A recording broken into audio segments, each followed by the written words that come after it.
Puzzles. For some of us, it's the reason why we like true crime. For us, we like to solve the mysteries, try and piece things together. I do warn people that sometimes we try and make puzzles out of something that aren't, but in the case I want to talk about this afternoon, it definitely is a puzzle, and that is the Robert Wone case. I'm here with the host of the Consult podcast and a former FBI profiler, Julia Cowley. Thank you for joining me. Thank you for having me, Michael. I appreciate it.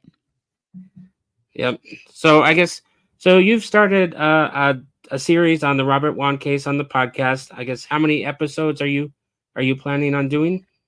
I'm not sure. We have gone through the whole case. We've done all the recordings, but we're still in the editing process and splitting up the different sessions that we had. What we typically do is we typically record 3 or 4 hours at a time and then split them up. And so I'm not sure exactly. It's probably going to be between 6 and 8. And we just released part 3 today. Okay. Yep. I've listened, so we may cover that. We will see. So first, can you give us everybody that hasn't, but probably everybody that's listened has heard it, but could you give it the 1 minute elevator pitch of what happened that day? Sure. So Robert Wone was a Washington, D.C. attorney. And on the evening of August 2nd of 2006, he planned to work late. So he made arrangements to stay at the home of a college friend by the name of Joe Price. And the college friend lived in the DuPont Circle area of Washington, D.C., which is a very nice area, fairly safe area, at the address of 1509 Swan Street Northwest, which I think has kind of become one of those iconic addresses for true crime cases. So Robert arrives at the home at about 10:30 p.m. At 11:39 p.m., Joe Price's domestic partner, Victor Zaborski, makes a call to 911, telling the 911 operator that someone in their home had been stabbed. EMTs arrive and they find that Robert Wone has been stabbed 3 times and he is on the pull-out couch in the guest room. And shortly after that, they transport him to the hospital where he's pronounced dead. Okay, well, thanks for the summary. And I guess getting back to my theme about puzzles, I think the number one or biggest puzzle in my mind, I think everybody's probably, I guess, is the stabbing itself and how, because it's just a big mystery, and that's what limits so many of the other potentials of what could have happened, just because it's a weird stabbing for a couple of reasons. One is that Robert doesn't seem to have moved at all. Like we can talk about the stab wounds, and you can give more into that, but it doesn't seem like there was no like indication in the wounds that he moved while he was being stabbed, or that he got up and then the fight moved somewhere else and got stabbed somewhere else. There's no indication of that. And then also with the stabbing too, that the blood, like talk about it, is the lack of, or the blood loss that there was a lot of blood loss. But when we look at the bed where the scene, sorry, I may be rushing a little bit, that it looks less than what you would see from a nosebleed. So those are the 2 biggest puzzles in my mind going into it, because I mean, you could think of this like if it was normal, like maybe the 3 of them got to the kitchen, they had a fight or something, got stabbed, and then they stabbed him and put him in the bedroom. But that doesn't appear to be like the case here. So let's talk about a little bit about the stab wounds. I know several of the other podcasts or whatever have covered it, but there was 3 symmetrical stab wounds, correct? Correct. And I think that every single show, podcast, article, what have you, when they cover the case, they bring up the very same things you're bringing up. The wounds. There were 3 stab wounds to the front of Robert. And what was so extraordinary about those wounds is that they were all exactly alike in terms of their angles and their depth that they went into Robert. and it was very apparent. And this is one of the things in the case that I think remains undisputed. There's some other evidence, and I'm sure we'll get into more of the puzzles that are out there, but there's disputes and there's two sides. They have the defense version and the prosecution version. But I think one of the things everyone agrees about is that each of these wounds are exactly the same, which would indicate that Robert didn't move at all when he was stabbed. And I think those of us that have worked violent crime scenes certainly could understand if there was maybe one stab wound and that was different, and then two others were symmetrical, like the first one killed him and the second two, they were inflicted and he couldn't move, and so they were very similar. But to have all three, so the initial stabbing, there's just absolutely no indication that he moved. There's no tearing, there's no, Mm. I mean, they're just the precision. It was, it's incredible. So, and Yeah, then and the you other, go ahead. sorry, and the other thing, there's no defensive. I mean, you would think that your body's natural reaction the first time you get stabbed is you're going to reach. I think you talked about it. Is you're going to try and grab the hands or the knife that came out of you, and you would think there'd be some cuts on your hands if you accidentally grabbed the knife as it was being plunged in and out. So, and there's no indications of any of that type of wounds, is there? There's no not only are there not any indications of defensive wounds on his hands, as we spoke with a prosecutor in this case, Glenn Kirshner, who prosecuted the three individuals who resided in the home. He prosecuted them for obstruction of justice and evidence tampering. But he told us there was absolutely no blood on his hands either. So no defensive wounds. Now, what I will say about defensive wounds is that not every stabbing death results in a victim having defensive wounds. It could be if a victim is surprised or they're stabbed from behind or somehow they don't have an opportunity to react. So I think I could get by the no defensive wounds. I just have a really hard time getting by the fact that whatever the initial stab wound was to Robert, there's no indication that his body reacted in any way to it. So it is unusual. And you would think if he saw it coming, especially in the front, he might have had a chance to react and maybe even grabbed at it. But there's no indication. And so that just tells me at the very least, he was not expecting it. He did not see that Yeah. this was coming. And that's at the very least. And at the worst, he was perhaps immobilized in some way, shape, or form. Yeah, correct. I mean, and sorry.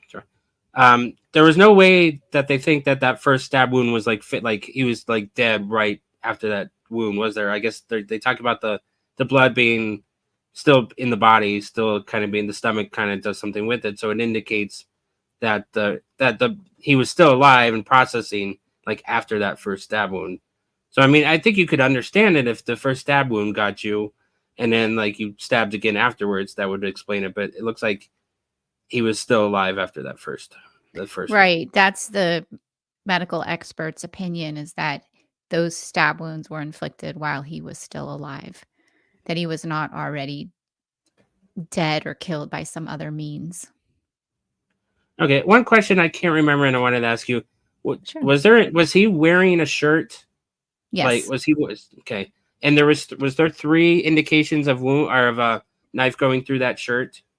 Yes. So I'll clarify that. He was found in a shirt.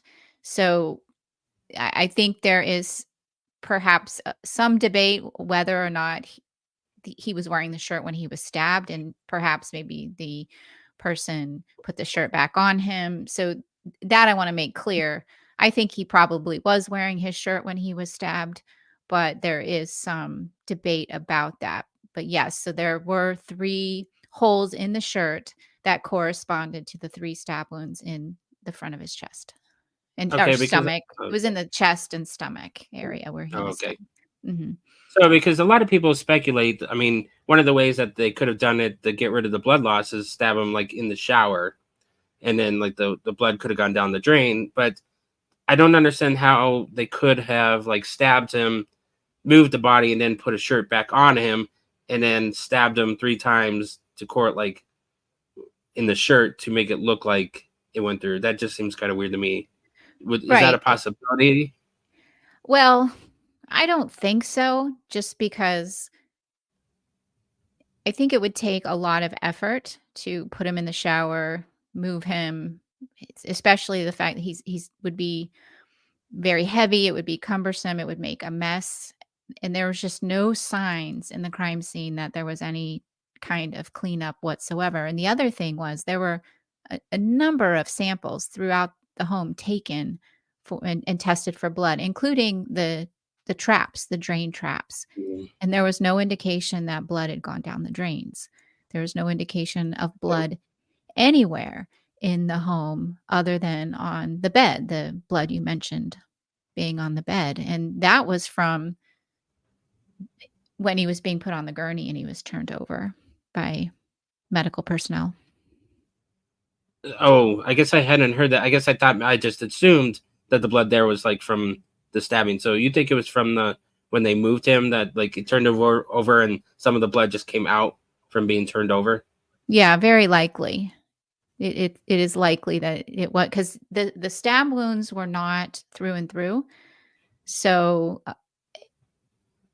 he didn't bleed in his back area. And I think it's our opinion, just after looking at all the evidence, that he was likely stabbed on that bed and not moved from somewhere else just because of the lack of blood or indication of any struggle in any part of the home at all. It and in this home, the three individuals that live there, and I should clarify that it was Joe Price and his domestic partner, Victor Zaborski. So Joe was Robert's friend. Victor was Joe's domestic partner and was the one who made the 911 call. And then they had another roommate, Dylan Ward, who was part of the family unit that they had, but he also had a sexual physical relationship with Joe Price. So they lived together, they Mm, lived together as a family, and in within this home, it was noted to be just absolutely pristine, clean, everything organized, everything put away, their spices and their food in their kitchen was organized alphabetically. So these were very meticulous people who lived in the home. So anything out of place would have been noticed. So we're left with this mystery. What happened? yeah. Did they clean this up in a relatively short period of time? Or what could be another explanation? And during our show that when we covered on the consult, we go through and talk through all possible scenarios that we can think of. Like, could this have happened? Could this have happened? Yeah. And we talk it all through, which is exactly how we do real consults in the FBI. What you hear is exactly what would be going on in the room in a consult when we were back in the behavioral analysis unit. So it's I think we like to talk through all the different possibilities to see, okay, what makes sense? And then if one of us has an idea or a theory, another one can think of, maybe why that theory doesn't make sense. It's a team process, but we do go through it trying to Yeah. think, okay, how did this happen? Was there a tarp that he was killed on? Glenn, the prosecutor, had said that at one point they had a baby pool, like a plastic baby pool. At least witnesses said they had something like that at one point in time, but during the searches, they never found it. So Yeah, but that would be really hard to hide in 30 minutes, though. I mean, that's one of the it things. would. Again, I mean, you can't just throw it behind the fence because it looks behind the fence. I mean, Mhm. I know from watching the NBA or the Peacock documentary, there was a sandbox like in the back that was I don't know if it looked like a turtle or something. I can't remember. I mean, they couldn't have done it in there and then filled it with sand. I mean, it's just not. I just don't think it was possible unless they're really You're unless they do it absolutely to a right. fourth person. Yeah, you're absolutely right. The time frame is too short a time to and let's say for argument's sake that there was a tarp or there was a pool and then he killed him. That's how they contained the blood. Well, then what do you do with it? Where did that go? And they did scour the dumpsters up and down the alley behind the home, and Yeah. they were there. I think there's a little bit, maybe some people have the misconception that the crime scene wasn't processed well, but it was processed very well. They were there for weeks looking for Okay. things, and so it wasn't, I mean, as far as I can tell from an outsider looking in, I I think they did a very thorough job. And not only that, after the Metropolitan Police Department processed the scene, the FBI evidence response team went in and also processed the scene, trying to use potentially other chemicals to maybe locate blood. And one of my colleagues on the consult was a member of that team. So she also saw what was done in terms of the processing of the scene. Okay. So one question I had, was this all hardwood, like in the entire apartment? So Yes. that makes it a little easier. I mean, carpet would have been impossible to clean up, but at least hardwood. Yep. But if they used rags or towels, they would have had to get rid of those too.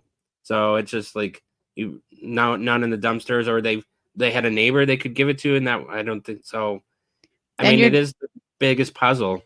Yeah, when you start adding in other people that become part of the conspiracy, it becomes higher risk and more likely you'll be found out. So, I mean, all these things are good things you're bringing up. You're right. If they did clean up blood on the hardwood floor or spatter somewhere, then where do they get rid of those towels? And I mean, it's always possible that they ran out, threw it into a dumpster, and the police just didn't find it, or somebody took it out.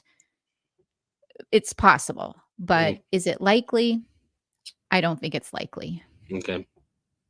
So I guess, shift a little bit. Another puzzle is, since he didn't since he didn't react to the stabs, we believe that he was under a paralytic. So let's talk about it. I don't remember the name of the drug because it's kind of hard to pronounce. Maybe, so is it Succinylcholine. succinylcholine. So I guess, what do Succinylcholine. you? I mean, I won't even try. So what do you know about that drug? What have you learned about that drug over the time investigating this case? Well, I don't know a lot about it in terms of it being like a drug of abuse. So, in my past life, before I joined the FBI, I was a forensic scientist and I was a toxicologist. So, right up my alley, so to speak. Yeah. And so I understand the drug testing that was done. And we did talk with the prosecutor at length about which drugs were tested for. And it's my understanding that toxicology was not able to test for the succinylcholine, or they felt like it wouldn't still be present because of how long it would last in the body. I'm not familiar with succinylcholine in the same way I'm familiar with your regular types of drugs of abuse or medications. And so what the medical examiner did is they did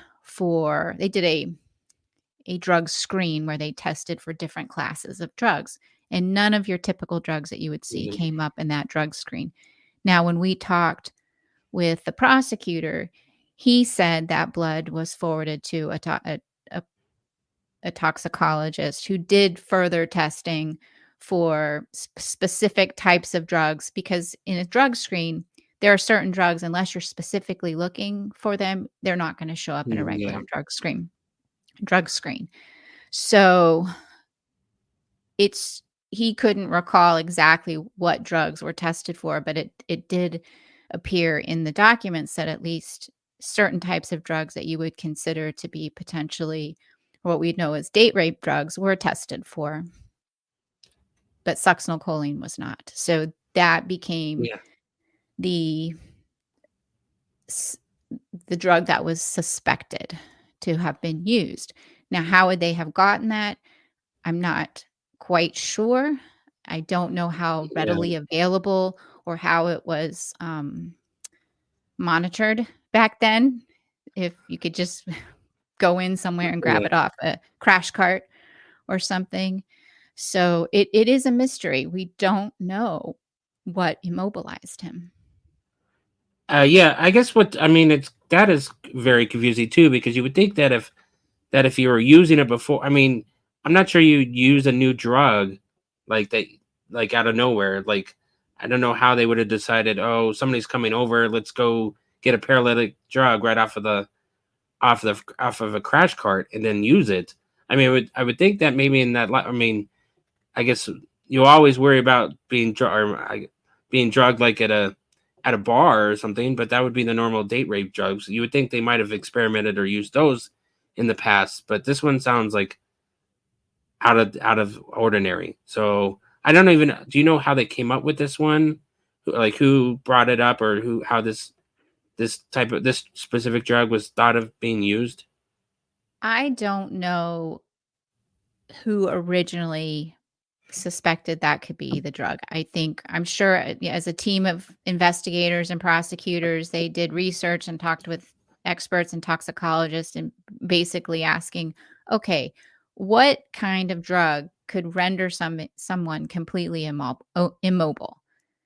So that's my guess is how they kind of came up with that. And then also not only a drug that would be render someone completely immobile, but a drug that would go undetected as well. Correct. Yeah. But we don't That's. I know. mean, We yeah. just don't know. It's it's very baffling. I don't know how it was done.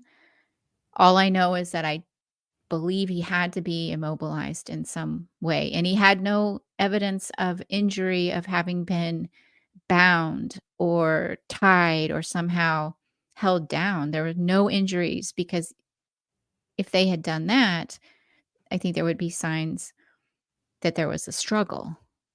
You might have Well, some the only thing. bruising. Yeah. Though the only thing that I wondered if it was possible, if some of those the handcuffs that could be used are really like the hair and the furry kind. Is there any chance that that could have been Maston and he could have been handcuffed with something that was a little bit softer? Well, yes, that is possible. However, his body would still react.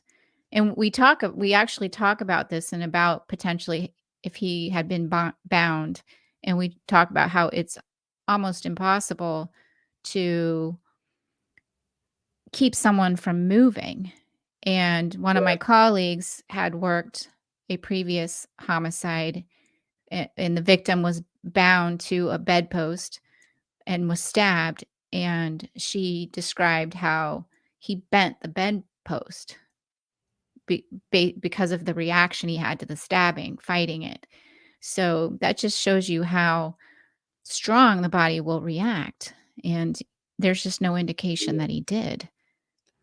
Correct. And those things, I mean, you're right. Something's going to give either the handcuff or that bedpost or something would normally give, or the body would, it still would give you normally enough slack to move a little bit. Yeah. So And the injury would reflect it. It would reflect that it wasn't precise as the others were. There okay. would be some indication in the injury itself, I would think. I guess, and let's get into the puncture marks because that's sorry. Let's get into the puncture marks. I guess that's been always a kind of a mystery too. Just that when they took him in to try and revive him or whatever, and they used several places to put IV lines. I guess Glenn questioned how many of the puncture marks were done by the ER or by the EMTs or ER, whatever. Is that correct? Yes. So, according to the prosecution, they could not account for any of the puncture marks except for one. However, that was not the finding of the judge.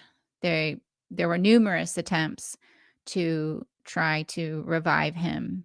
Um, I I don't think the medical personnel could say, "Oh, I definitely did this." I mean, it's possible, but there were efforts to revive him, as you would expect. He was taken from the home to the hospital. During that whole time, they're doing or attempting life-saving measures on him, and so you would expect that they wouldn't try just one time. with you're trying to get a line, and so it does appear that several of those puncture marks are accounted for. I don't know that every single one was, but I tend to believe that it's most likely that those puncture marks were the result of medical intervention. Okay. I know there's one like that wasn't accounted for in the foot or what between the toes, like a normal. I mean, you would think maybe a heroin user might use that part of the body, but it just seems so weird that you would think of using it. I mean, I guess that's another mystery is like if you were choosing this drug, I mean, you'd have to have some knowledge of the drug before if you know that, oh, I could use a needle mark in the middle of a foot and it would still work. I mean, I There guess you would have to have some knowledge of how that drug worked and how you would have to get it into the system to do it. I mean, that's why it's so strange because it's right. not like it's not a date rape drug that's in a pill form or something you could add to water or something. It's you'd have to have a needle and you'd have to know how many milliliters of it or whatever to try and do something. So, You I mean, I you would at least think that if someone were going to do that and administer a drug like that for nefarious purposes, they would have at least done some research on it, perhaps used it before.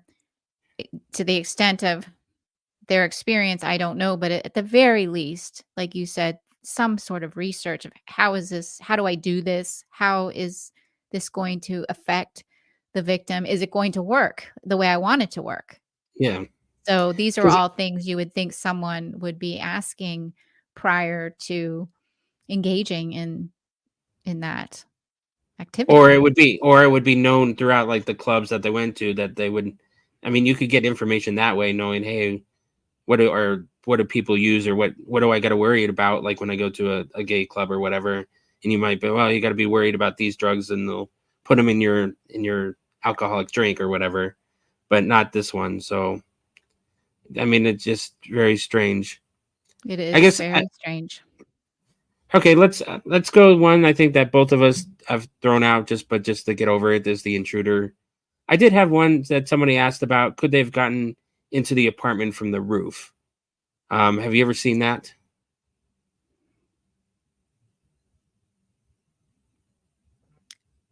Ever?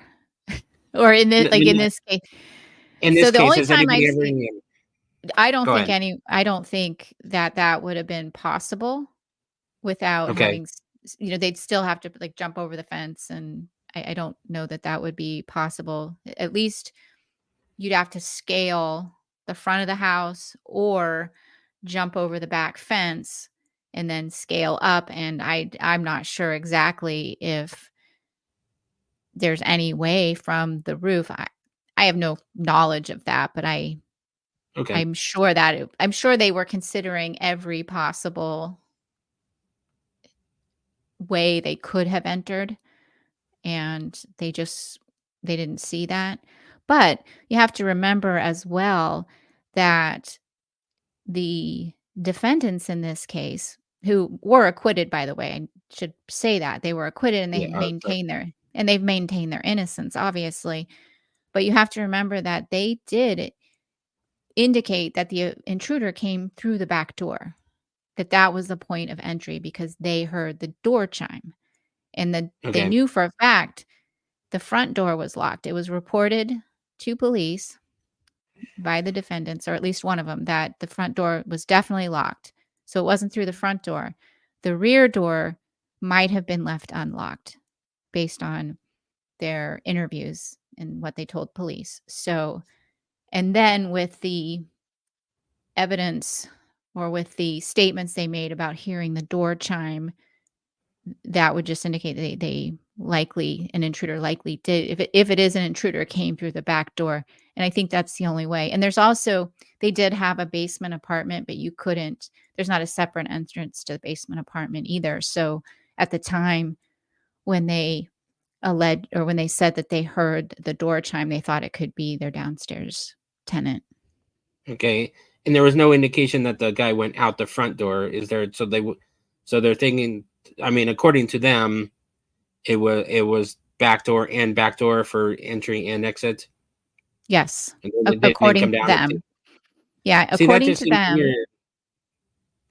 I see coming in the back door, but I guess I would think you'd just run out the closest one after stabbing someone. Normal, I mean, I guess, but and the thing that, I mean, if you had planned to kill somebody in the room, like, you think, why? I mean, why would they? There would be no reason that they went after Robert. You would think, like, if there was a plan to kill somebody in one of those rooms, it would have been one of the three.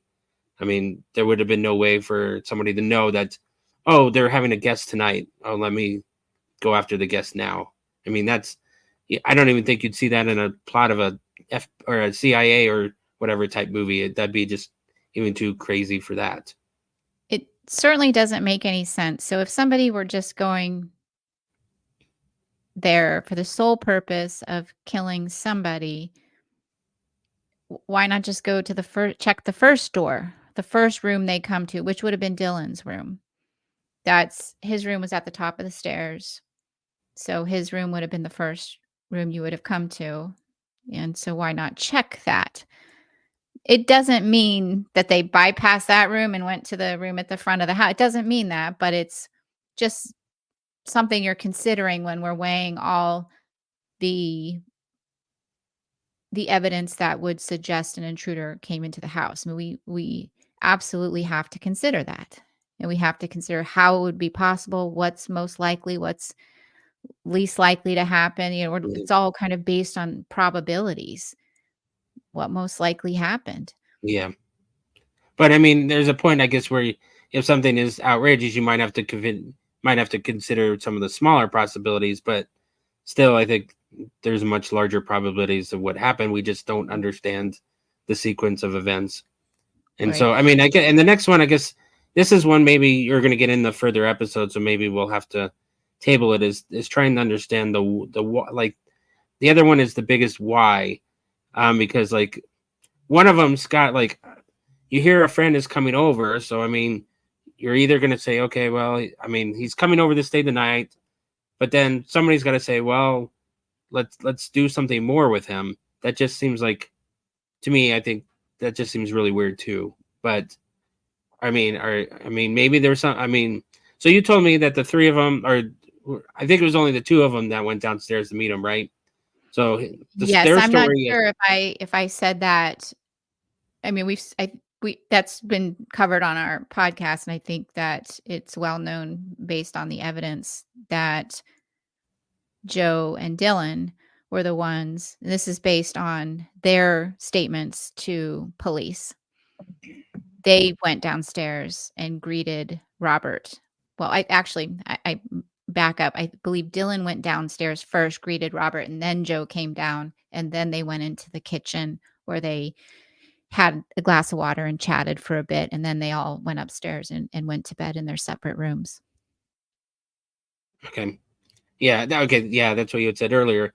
But somehow, and I guess this is more from when, as a profiler or understanding human behavior, is when did it change or how did it change? I guess that's one of the other big puzzles of this. The over Right. what Or did happened, it like, change? Or did it change? That's the big question. Did everything go to plan to a certain point? Did they plan to greet Robert, go upstairs, come back down, murder him? I mean, we don't know. I'm throwing that out there as what went wrong? What happened? Was this purposeful? Did they want this to happen and this to be the outcome? Or did something go wrong and Robert was killed, but motivation was not to kill him? Or is it an intruder? These are all the things. And what I will say is that even though I think many people would look at this case and say that an intruder is the least likely thing to have happened, that an intruder came in and killed Robert. But I will say that we have seen the strangest cases at BAU where you think you have all the answers and you're just completely floored. And I want to remind people, if anyone's seen the documentary or read the book, well, the documentary is American Nightmare. The book is Victim Yeah. F. It's an incredible story, and nobody believed them, and until they found the perpetrator. So I think everyone who heard that story just thought it was too incredible to believe, and it made no sense. And in that case, I don't think the police ever really looked for evidence of an intruder. In that case, they did in the Robert Wone case. But I always want to put out there that I've seen the strangest things in my career. So we may have an opinion as to what most likely happened and what's most probable, but I will tell you, profiling, criminal behavior is not an exact science. So in every single report we would write in the FBI, we say this is not an exact science, and it's based on probabilities, and it's based on our own experience and training and education and all of that. And so we could be wrong. That's what I want to say. So I I just mean, don't yeah, want yeah. to. So Well, I we all want an answer in the end, but unfortunately, if it's what most of us think, there's never. I mean, unless one of the three finally decide to tell us what happened, we'll probably never know. So, I hope so. I hope. I never give up hope.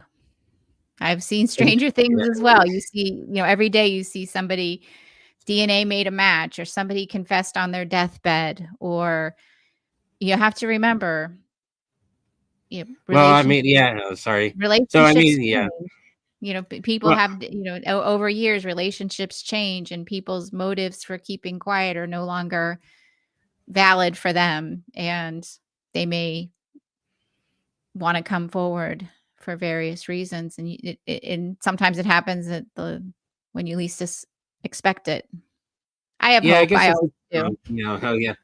I mean, I guess if something happened, maybe the Victor and Joseph would be a possibility if they split up. Maybe that might be something that could come through. But I guess, I mean, the other mystery, or one of the other puzzles too, is three people.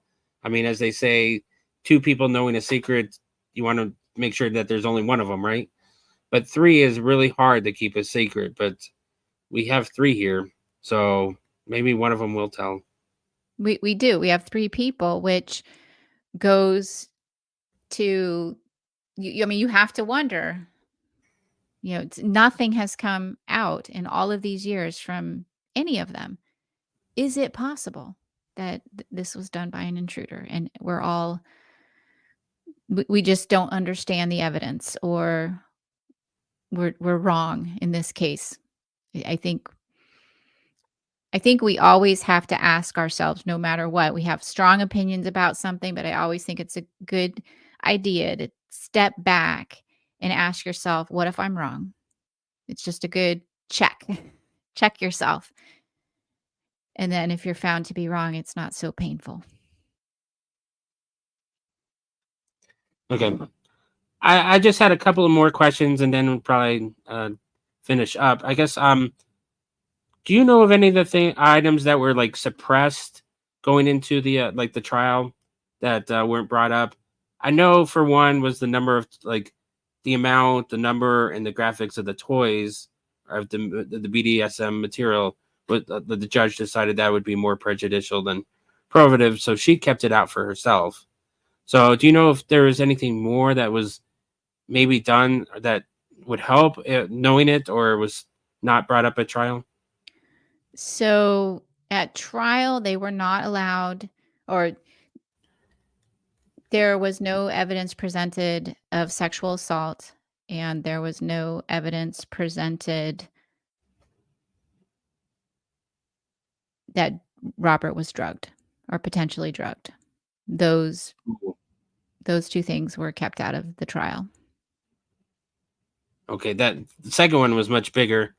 And I guess, I mean, to me, I think this would have been a much easier case if it had gone to the jury. I think we would have mentally put more things together. I think if they had gone with a jury trial, they would have lost. The jury would have found something to convict them of. But I guess that's an episode by itself. Potentially. Yeah. It's hard to know if I'm sure that now the prosecution wishes they had been in front of a jury, but unfortunately, that was not what happened in the case. Okay. Was there any? I've talked about several of my puzzles in here. Is there any puzzles or anything that you want mysteries that you want to bring up Oh, that we let's haven't talked see. about? Well, what other cases are you fascinated by? What's your Uh, other, like, if you had to pick one case, what would be the one? Because I've been uh, asked that before, and it's almost impossible because there are cases that I've worked on that I would love to see solved, but to try to prioritize which one of those I would wanna have solved over the other, I'm not sure I can do that, and so then I start to think about cases that I've never worked on and, okay, which one of those cases would I want to see solved? It's almost an impossible question. Which one? correct. Well, I guess I mean you've covered it.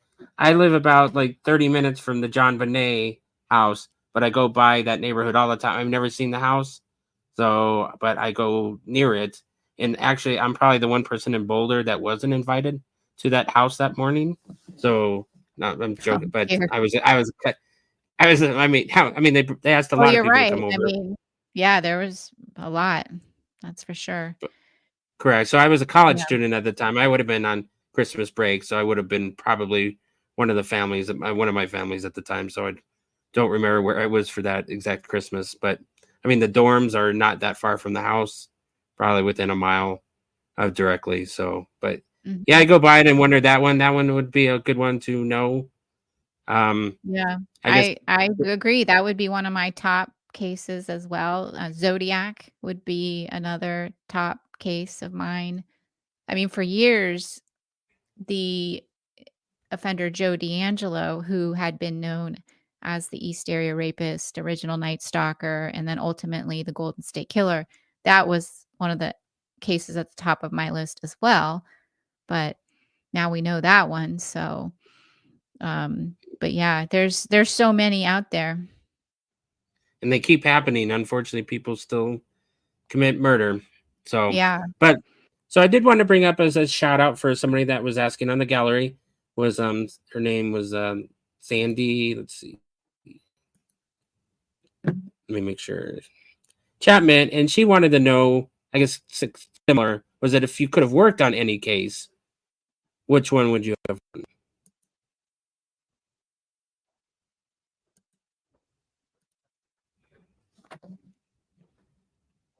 I think I would want to work. I'm sorry, I'm taking so long to answer because I'm really thinking about this.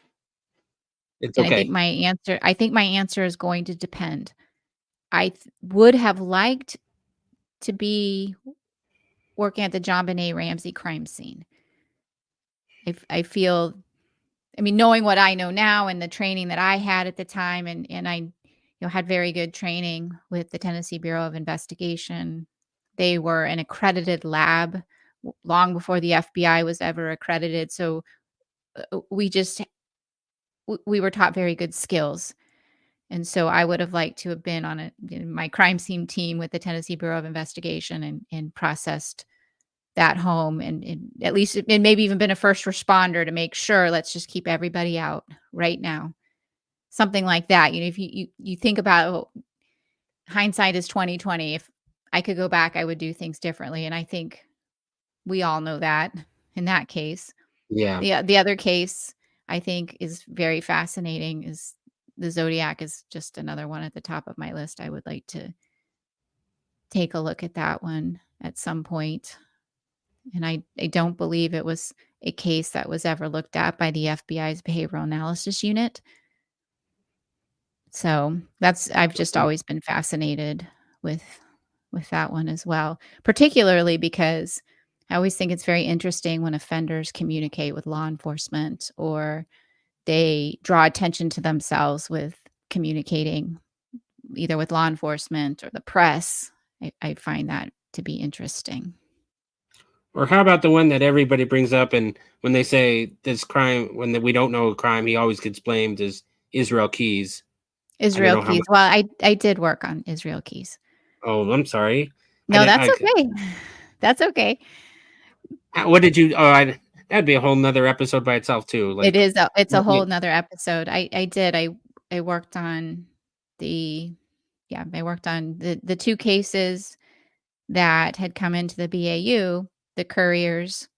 We worked on that one, and then was it a year later, Samantha Koenig in Alaska, she went missing, and we were working on that, and I will tell you, we had the kind of the same group of people working on both those cases, and we had no idea they were connected until Keyes was arrested and they were interviewing him, and he said, "Well, I kidnapped a couple in Vermont." And they call Vermont and they find out there's a missing couple, and then we get the news that he's saying he killed them. And we were floored. That was probably one of the, like, when I say I've seen the strangest things, we were shocked that they were connected, because I don't think, just based on victimology, based on the geography of how far apart, you can't get much further apart. yeah, Vermont, Alaska. You you really, I mean, I guess you could get a little further apart, but not much. We just never would have ever connected those cases if he hadn't confessed to the couriers. I don't think. It's possible, because there was some evidence at the courier's crime scene, so it's possible eventually they could have connected them with, he left a fingerprint at the scene. So yeah, okay. Maybe we can do an episode later if you've enjoyed this talk. Maybe we can do sure, one at Israel happy to. Keys. Okay, Yeah, we'll take some time and do that. And I just wanted to leave it off with what getting back, because she was so nice to respond to me, what Shannon said, and I'm quoting or trying to quote from her. She says she values your professionalism that you and your team does with dealing and discussing cases. No ego. It's just facts and how they all work together.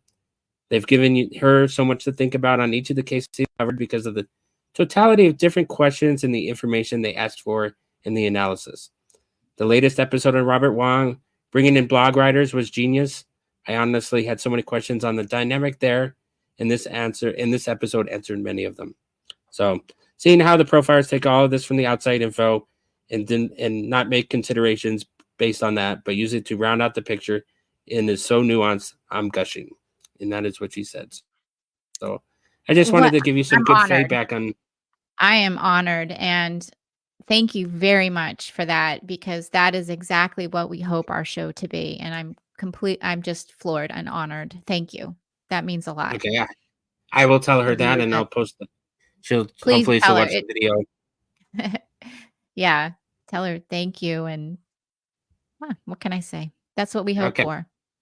I do have an ego. I Okay. have a little bit of an ego.